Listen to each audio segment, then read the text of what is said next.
Rajshree Raman CTET class में मैं फिर से एक बार आप सबों के बीच उपस्थित हुआ हूँ एक नया वीडियो लेकर जो मूल रूप से सीटेट से ही संबंधित है। आप हेडिंग के तौर पर देख ही रहे होंगे कि लिखा हुआ है सामाजिकरण की प्रक्रिया। लेकिन एक बार मैं आपसे इस वीडियो के माध्यम से शुरुआती समय में भी निवेदन करूँगा कि यदि हमारा ये वीडियो बेहतर आपको लगे तो निश्चित तौर पर आप कमेंट कीजिएगा ताकि हमें एक प्रतिक्रिया मिलेगी और उसके अनुरूप मैं अगले वीडियो को बनाने के लिए मोटिवेट होऊंगा, अभिप्रेरित होऊंगा। इसके अलावे इसे आप शेयर करना ताकि अधिक से अधिक बच्चों तक ये वीडियो पहुंचे और अधिक से अधिक लोग इसका लाभ उठा सकें। और लाइक ज़रूर करें। और यदि आप चाहते हैं कि हमारी जितनी भी वीडियो सीटेट क्लासेस की डाली जाए उन सभी का नोटिफिकेशन आपको प्राप्त हो जाए तो निश्चित तौर पर हमारे चैनल को सब्सक्राइब कर लें और अन्यों को भी सलाह दें कि वो राजश्री रमन सीटेट क्लास से जुड़ें। तो आज का जो हमारा अहम बिंदु है वो मूल रूप से है सामाजिकरण की प्रक्रिया। इससे पहले वाले सभी बिंदुओं को हमने सीटेट क्लास में यूट्यूब क्लास के माध्यम से पढ़ा दिया है और आप सबों तक हमारी वो वीडियो पहुंच चुकी है। और यदि वीडियो ना मिले तो निश्चित तौर पर मैं जितनी भी वीडियो डालता हूं उससे पहली वाली वीडियो को डिस्क्रिप्शन लिस्ट में डाल देता हूं। आप वहां से देखें और वहां से निश्चित तौर पर उस वीडियो को देखते हुए सीटेट की बेहतर तैयारी करें। और मैं ऑनलाइन सीटेट क्लास भी चलाता हूं जो गूगल मीट के माध्यम से चलता है। जो पे क्लास होता है यदि उनमें किसी को जुड़ना है तो बच्चे वहाँ से भी जुड़ सकते हैं और सीधे लाइव क्लास से जुड़ सकते हैं और हमारी कक्षा में आ सकते हैं। फिलहाल ये यूट्यूब क्लास जो फ्री क्लास है इसमें कोई पे नहीं देने होते हैं। बस यहाँ हमारे लेक्चर को आप सुन सकते हैं, समझ सकते हैं, लेकिन कोई PDF वगैरह आपको प्रोवाइड नहीं की जाती है। तो चलिए हम स्टार्ट करते हैं राजश्री रमन सीटेट क्लास के माध्यम से। सीटेट का अगला बिंदु CDP का पार्ट है सामाजिकरण की प्रक्रिया। अब सामाजिकरण की प्रक्रिया के माध्यम से हमें ये समझना होगा कि हम शिक्षक बनने जा रहे हैं और शिक्षक बनने जा रहे हैं तो हम पढ़ाने किसे जाएंगे? समाज से आने वाले उन बच्चों को। तो हमें ये पहले जानना होगा कि बालक का सामाजिकरण होता कैसे है, अर्थात सामाजिकरण है क्या। सबसे पहले हमें यह समझना होगा कि सामाजिकरण है क्या। आप ऊपर में ही टॉप ऑर्डर पर देख सकते हैं कि लिखा हुआ है कि जिस माध्यम से बालक या व्यक्ति सामाजिक और सांस्कृतिक क्षेत्र में प्रवेश करता है तथा समाज के विभिन्न समूहों का सदस्य बनता है। अब नॉर्मली एक बात समझिएगा, हम आप सब इस दुनिया में पदार्पण लिए हैं, जन्म लिए हैं, पैदा हुए हैं, लेकिन क्या हम आप सब अकेले रह सकते हैं? नहीं रह सकते हैं ना।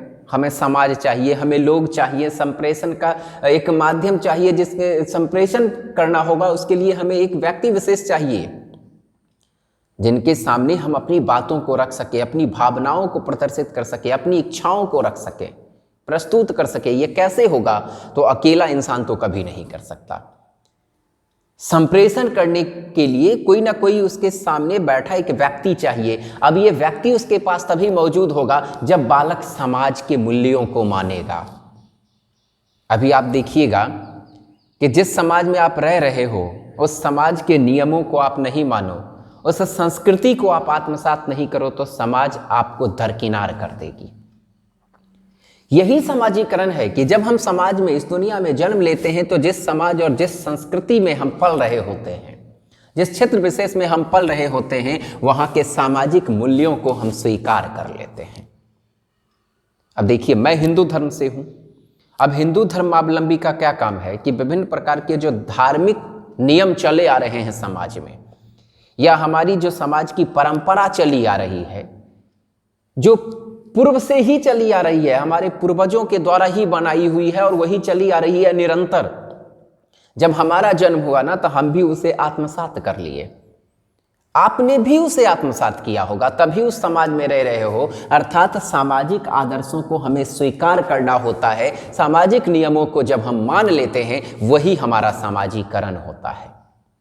जिस समाज में हम रहते हैं उस समाज में रहते हुए हमें सामाजिक आदर्शों को मानना होता है, क्योंकि समाज हमें स्वीकार करती है तो हमें समाज के नियमों को भी स्वीकार करना चाहिए। जैसे कोलबर्ग के सिद्धांत में आपने समझा भी है कि कोलबर्ग महोदय कहते हैं कि हम समाज के साथ कैसे जुड़ते हैं, कैसे हम नैतिकता को प्राप्त करते जाते हैं और क्यों करते जाते हैं, क्योंकि हमारा कर्तव्य है, हमारी आत्मसम्मान बचानी है, तो इसलिए हम समाज से जुड़ते हैं तो समाज के नियमों को मानते हैं। अर्थात मूलतः सामाजिकरण क्या है? सामाजिक आदर्शों को मानने की प्रक्रिया है। और हम इसलिए मानते हैं क्योंकि हम अकेले नहीं रह सकते, हमें समाज के साथ रहना है, क्योंकि समाज हमारे हितों की रक्षा करता है। अब बिंदु आता है कि समाजीकरण का स्वरूप कैसा होता है, कैसा दिखता है कि समाजीकरण है।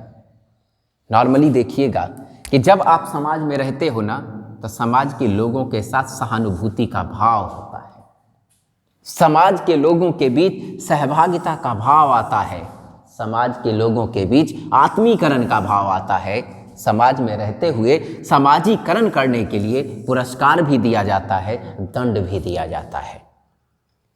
यानी समाज में यदि हम किसी के प्रति सहानुभूति का भाव दे रहे हैं ना, तो निश्चित तौर पर हम में समाजीकरण का भाव है, सहभागिता, किसी का सहयोग कर रहे हैं, किसी चीज को हम अपने आप में ढाल रहे हैं, अर्थात आत्मीकरण कर रहे हैं। या यूं कहिए कि समाज में कोई व्यक्ति ऐसा है जो बुरे कार्यों को करता है, लेकिन अपने सामाजिक रीति रिवाज के साथ उसे जोड़ने के लिए हम उसे पनिशमेंट देते हैं, उसे दंड देते हैं। या यूं कहिए कि कोई बेहतर थोड़ा कार्य करता है तो उसे और बेहतर करने के लिए और समाज से जुड़ने के लिए यदि हम पुरस्कार प्रदान करते हैं, तो वो सभी आधार सामाजीकरण की प्रक्रिया है कि मूल रूप से उसी माध्यम से हम प्राणी का सामाजीकरण करते हैं।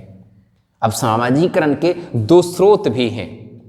एक स्रोत को हम कहते हैं प्राथमिक और दूसरे को कहते हैं द्वितीयक। अक्सर सीटेट में ये प्रश्न पूछता है, ऑप्शन दे देगा कि निम्न में से सामाजीकरण के द्वितीयक स्रोत कौन है। 3 गो ऑप्शन उसमें रहेगा, जो रहेगा प्राथमिक का, और एक ऑप्शन रहेगा जो द्वितीयक होगा। तो प्राथमिक स्रोत क्या है? जहां से मूल है, जहां से शुरुआत होती है सामाजीकरण की। सामाजीकरण की शुरुआत जन्म के बाद हमें हमारे परिवार से होती है। हम परिवार में रहते हैं, पहली मुस्कान के साथ समाज का सामाजीकरण की प्रक्रिया को हम प्रारंभ करते हैं समाज के लोगों के साथ, माता पिता के साथ।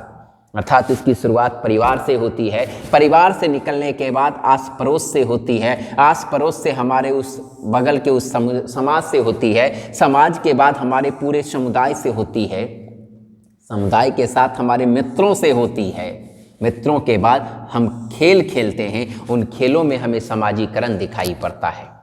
अब गौर से देखना, एक छोटी बच्ची गुड़ियों के साथ खेलती है और वैसा ही व्यवहार करती है जैसा उसके साथ उसकी माँ कर रही होती है, और उस आधार पर वो सामाजिक परंपरा को खेल खेल के माध्यम से अपनाती रहती है, तो निश्चित तौर पर बच्ची का सामाजीकरण खेल से हो रहा है। दूसरा आधार आता है द्वितीयक में विद्यालय। जब हम समाज परिवार से निकलते हैं तब सामाजीकरण हमारा कौन करता है? जहां हम पढ़ने जाते हैं वो विद्यालय हमारा सामाजीकरण करता है। खेल का मैदान, जहां हम अपने मित्रों के साथ खेलने जाते हैं, वो मैदान हमारा सामाजीकरण करता है। वर्तमान में प्रचलित मीडिया, जो दूरदर्शन हुआ, रेडियो हुआ, टेलीविजन हुआ, या यूं कह सकते हैं अभी इंटरनेट का माध्यम, जैसे अभी हम और आप जुड़े हुए हैं, ये मीडिया माध्यम है। यहां से यदि हमारे द्वारा किसी वक्तव्य को, सामाजिक गुणों को आप प्राप्त कर लोगे, तो यहां से द्वितीयक एक्सटर्नली पार्ट है जहां से आपका सामाजीकरण हो रहा है। आप मीडिया के माध्यम से भारत की संस्कृति को यदि आत्मसात करते हो, तो ये द्वितीयक माध्यम है जो प्रत्यक्ष नहीं लेकिन परोक्ष तौर पर जरूर आप में सामाजीकरण के भाव को विकसित करता है, जो मीडिया है। इसके अलावा सांस्कृतिक कार्यक्रम, विभिन्न प्रकार के जो कार्यक्रम आयोजित किया जाते हैं, मंचासीन किए जाते हैं लोगों को, और उसके माध्यम से जो विचित्र प्रकार की चित्रावली प्रस्तुत की जाती है, नाट्य प्रस्तुत किया जाता है, उसके माध्यम से भी हम समाज के लोगों के बीच सामाजिक नियमों या आदर्शों को स्थापित करने का प्रयास करते हैं। ये मूल रूप से सांस्कृतिक कार्यक्रम सामाजीकरण का आधार है, जो द्वितीय कारक है। जैसे देखिएगा, अभी लॉकडाउन लगा था तो मोदी जी ने क्या किया कि कहा कि लॉकडाउन लग गया है तो लोग कहाँ रहेंगे, कैसे घर में कैद रहेंगे, तो रामायण चला दो, महाभारत चला दो। दूरदर्शन पर रामायण और महाभारत आने लगा। अब देखो रामायण और महाभारत अले तो हमारा फायदा की होले, हम पौराणिक कथा से जुड़ लिए, हम अपन पौराणिक संस्कृति से जुड़ लिए, हम अपन रीति रिवाज के समझना शुरू के लिए, हम धर्म के समझना शुरू के लिए। यानी किसी ना किसी रूप में हम में समाजीकरण ही वहां हो रहा है कि हम समाज के नियमों को मानने के लिए उन माध्यमों से हम नियमों आदर्शों को समझने लगे हैं कि वाकई में हमारे समाज का क्या मूल्य है, हमारी क्या संस्कृति रही है और भारत की वास्तविक प्राचीन क्या संस्कृति थी।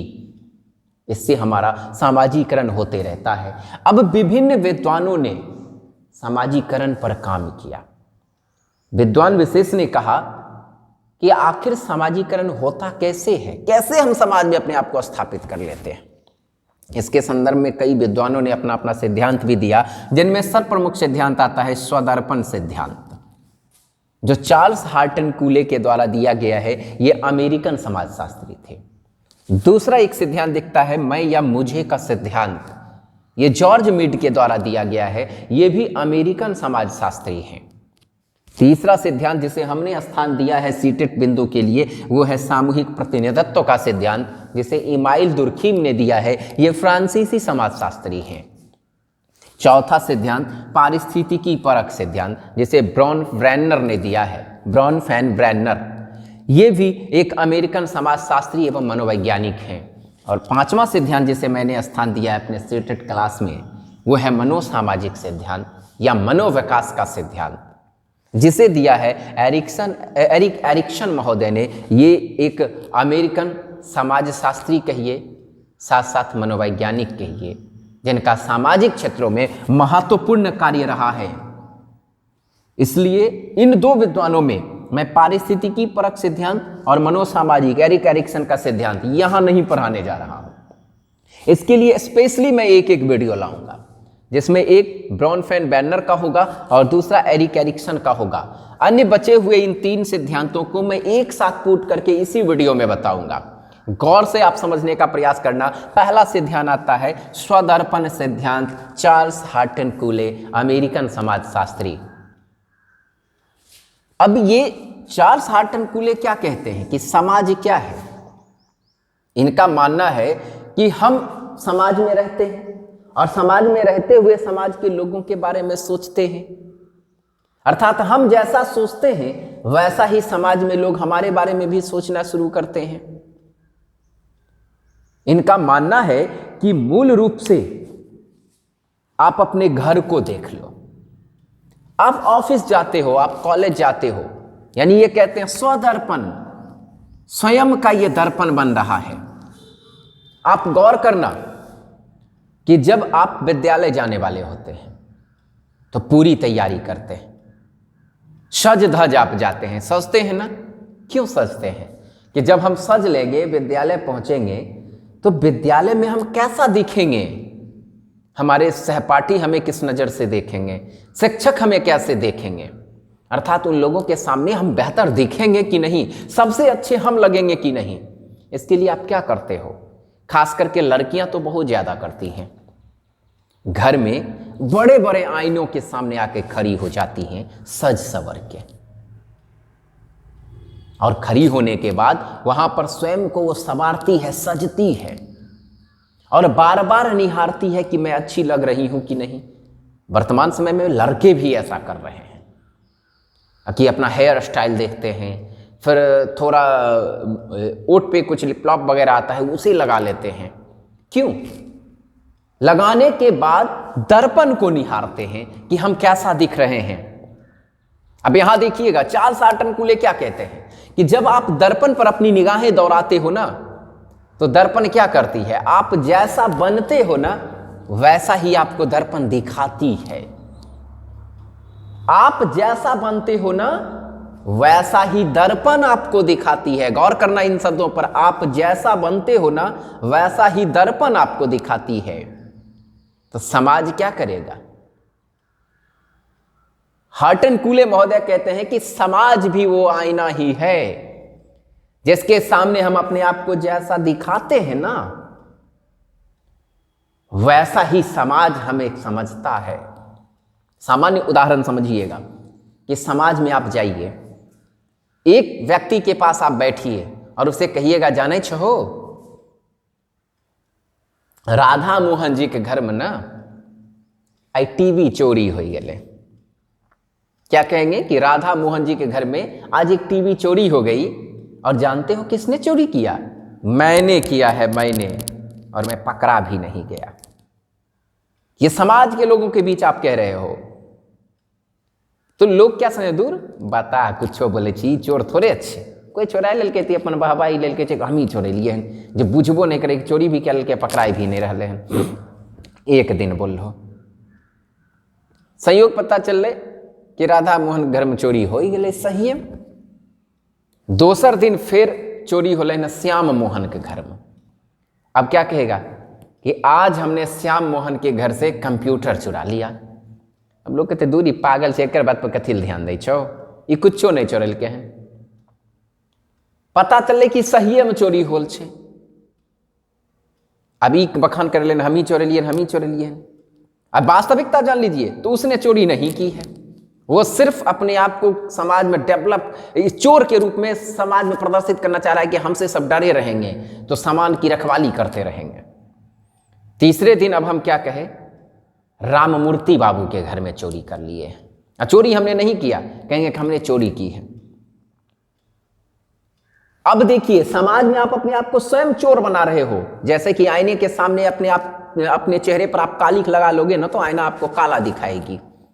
आप समाज के बीच अपने आप को स्वयं कालिख पुतवा रहे हो, आप अपने आप को काला दिखा रहे हो। चौथे दिन अब फिर चोरी होगी श्याम मूर्ति के घर में। अब आप नहीं बोल रहे हो कि जानते हो आज श्याम मूर्ति के घर से चोरी हो गई, आपसे ही लोग कहेंगे। जब आप नहीं बोलिएगा तो लोग ही कहेंगे जाने चाहिए रे रमुआ की होलो रे, श्याम मूर्तिया घर में चोरी भै गए, ओकरा घर से मोटरसाइकिल गायब भै गए, तो कबू हमें नहीं चोरे लिए हैं। समाज अब देखिए आपको क्या कहेगा, तू ही चोरैली हन, किया वो 3 गो घर से तो चोरैली तो ही चोरैली। समाज क्यों ऐसा आपको कहा? क्योंकि समाज के बीच में आपने अपने आप को वैसे ही प्रस्तुत कर रखा है, अर्थात जैसे आप अपने आप को आईने के सामने प्रस्तुत करते हैं। चार्ल्स हटन कूले महोदय का मानना है कि जिस तरह से हम आईने के सामने खड़े होकर के अपने आप को प्रदर्शित करते हैं और आईना हूबहू हमें उसी रूप में दिखाती है, अर्थात दर्पण स्वयं की तस्वीर को वैसे ही दिखा देती है, ठीक वही है समाज। जब समाज में हम अपने आप को प्रस्तुत करते हैं ना, तो जैसा हम प्रस्तुत करते हैं समाज के लोग वैसा ही हमें समझना शुरू कर देते हैं।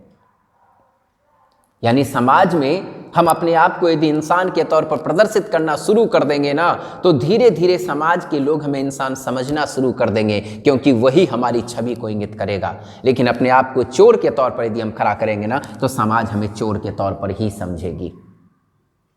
यानी ये कहते हैं कि सामाजिक अंतःक्रिया होती है, और सबसे पहले सामाजिक अंतःक्रिया के बारे में चार्ल्स हटन कूले ने ही बताया है।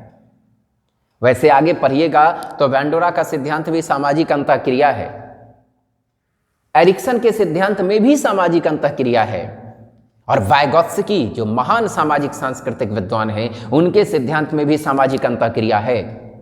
परंतु सामाजिक अंतःक्रिया की वास्तविक कल्पना देखिएगा तो स्वदर्पण सिद्धांत चार्ल्स हटन कूले के द्वारा ही इसकी खूब वखान की गई है। वास्तविक तौर पर इन्होंने ही दर्पण की बात की है, समाज की अंतःक्रिया की बात है। इसके बाद आता है मैं या मुझे का सिद्धांत। मैं या मुझे के सिद्धांत के तहत जॉर्ज मीड महोदय, ये भी अमेरिकन, ये कहते हैं कि जब हम में स्व का भाव आ जाए, खुद का भाव आ जाए कि जो भी है ना हम ही हैं, और इसके माध्यम से भी समाजीकरण होगा। जब मैं आएगा, मैं का भाव आ जाएगा, तो हम में समाजीकरण होगा। अब देखिए समाज में हम सब, आप सब रहते हैं, हम में भी मैं का भाव आता है, आप में भी मैं का भाव आता है, यहां से भी समाजीकरण होता है। जॉर्ज मीड महोदय कहते हैं कि सिर्फ दर्पण के माध्यम से ही समाजीकरण नहीं होगा। यानी विरोध नहीं कर रहे हैं, देखिए ये विरोध नहीं कर रहे हैं, ये अलग सिद्धांत ही ला रहे हैं। ये कहते हैं कि मैं या मुझे का भी जब भाव आ जाए ना, तब भी हमारा समाजीकरण होता है। समाज में आप रह रहे हो, समाज के लोगों के बीच में आप अपने आप को प्रस्तुत करते हो, तो क्या कहते हो कि मैं, मेरी मां, फलाने पूजा में भाग लेती है, मुझे भी भाग लेना चाहिए, हम सब भाग लेते हैं, मैं ये कर सकता हूं, समाज के लोगों की रक्षा मैं क्यों नहीं कर सकता, मैं भी कर सकता हूं। यहां स्व का भाव आ रहा है और मैं के कारण ना हम समाज की भलाई कर देते हैं, समाज के लोगों के कार्यों में अपना हाथ बटा देते हैं। ये मैं या मुझे का जो भाव है, ये जॉर्ज मीड के अनुसार सामाजिकरण ही तो है। तत्पश्चात जो अंतिम बिंदु आता है, ये महत्वपूर्ण है, सामूहिक प्रतिनिधित्व का सिद्धांत। इमाइल दुर्खीम महोदय महान समाजशास्त्री, दुनिया के महत्वपूर्ण समाजशास्त्रियों में सर्वप्रमुख समाजशास्त्री हैं इमाइल दुर्खीम। समाजशास्त्र में इनका सबसे ज्यादा नाम है, सामाजिक कार्यों में इनका सबसे ज्यादा नाम है दुर्खीम महोदय का, जो फ्रांसीसी समाजशास्त्री हैं। इन्होंने भी अपना सिद्धांत प्रस्तुत किया और इनके सिद्धांत में बहुत ही बेहतर प्रयास किया गया दुनिया को समझने का। दुर्खीम महोदय कहते हैं कि हम जिस समाज में रहते हैं ना, तो हमारा समाजीकरण उसी समाज के अनुरूप होता है। लेकिन कैसे होता है? तो कहते हैं प्रतिनिधित्व का भाव हम में आता है। हम जिस समाज में रहते हैं ना, उस समाज में हम पूरे समूह के तौर पर जब हम रहते हैं ना, तो हम में भाव आता है प्रतिनिधित्व करने का, अर्थात सामूहिक तौर पर प्रतिनिधित्व का भाव आता है। हमारे जो समाज है, प्रत्येक समाज के अपने आदर्श, नियम आदि होते हैं। हम जिस समाज में रहते हैं ना, वहां के नियम, आदर्श, संस्कृति सभी समाज के भिन्न भिन्न होते हैं और अपने अपने आधार पर वहां के होते हैं। हम क्या करते हैं कि हम समूह में आकर के प्रतिनिधित्व समूह विशेष का करने लगते हैं और हर एक व्यक्ति करता है। गौर करना, अभी आपके गांव में एक मीटिंग बैठा दी जाए, एक बैठक लगाई जाए, वहां पर गांव के गणमान्य व्यक्तियों को बुला ली जाए और बात क्या रखी जाएगी? तो हिंदुओं का एक महान धर्म है, महान पर्व है, खास करके बिहार में डाला छठ। इस छठ पर्व को हम सब मनाते हैं।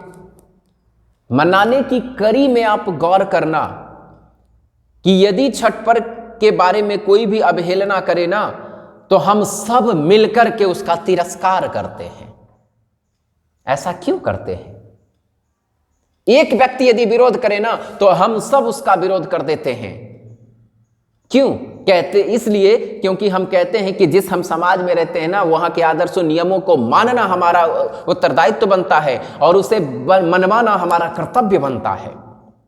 इसलिए जिस समाज में हम रह रहे हैं ना, उस समाज में रहते हुए हम सामाजिक आदर्शों को खुद मानते भी हैं और समूह पर भी उसे लागू करते हैं। और कोई व्यक्ति विशेष यदि अलग होता है तो हम सब मिलकर के प्रतिनिधित्व करते हैं। यानी कहना है कि सामाजिक नियमों या आदर्शों को मनवाने के लिए ना, समाज का एक व्यक्ति नहीं, बल्कि समाज का प्रत्येक व्यक्ति प्रतिनिधि होता है और प्रत्येक व्यक्ति समाज में रहते हुए सामाजिक आदर्शों को मनवाने का प्रयास करता है। यही मूल रूप से क्या है? सामाजिक प्रतिनिधित्व का सिद्धांत, जो इमाइल दुर्खीम का दिया हुआ है। तो इस क्लास में हम यहीं तक रखेंगे। पारिस्थितिकी परक सिद्धांत और मनोसामाजिक सिद्धांत, इन दो बिंदु को हम अगले क्लास में लाएंगे, जो महत्वपूर्ण सिद्धांत है। जैसे नेक्स्ट क्लास जो हमारा होगा, उसमें हमारी कोशिश रहेगी कि ब्रॉनफेन वेन्नर का अकेला सिद्धांत मैं एक वीडियो में लाऊं और एरिक्सन का मनोसामाजिक विकास का सिद्धांत मैं अकेला एक वीडियो में लाऊं। तो आज की क्लास को मैं यही स्टॉप करता हूं। हमारा ये वीडियो आपको कैसा लगा, निश्चित तौर पर आप हमें प्रतिक्रिया दें और यदि अच्छा लगे तो इस वीडियो को शेयर करें, ताकि अधिक से अधिक लोगों तक ये पहुंच सके, अधिक से अधिक छात्र इसकी मूल रूप से कहिए कि लाभ ले सके। तो ये वीडियो तभी लाभान्वित होगा और सभी बच्चों के लिए श्रेयस्कर होगा जब आप इसे आगे फॉरवर्ड कीजिएगा। तो आप सब व्हाट्सएप वगैरह, फेसबुक आदि हैंडल से यूज करते हो, तो निश्चित तौर पर हमारे इस वीडियो को वहाँ शेयर करते हैं, ताकि अन्य छात्रों को भी फायदा हो और ये वीडियो भी बढ़ता चला जाए, ताकि मैं भी मोटिवेट होऊंगा, मैं भी अभी प्रेरित होऊंगा और निश्चित रूप से प्रयास करूंगा कि फिर अगली वीडियो भी मैं लाऊं। तो आज के क्लास में इतना ही। आज की क्लास के लिए आप सबों का धन्यवाद और अगली वीडियो जब मैं लाऊंगा तो हमारा प्रयास रहेगा कि हम ब्रॉनफेन वेन्नर लाऊं या बुद्धि का स्टर्नबर्ग का त्रितंत्र सिद्धांत लाऊं। इन दो में से एक वीडियो अब नेक्स्ट वीडियो के तौर पर आपको दिखाई देगा। आज के लिए इतना ही। धन्यवाद।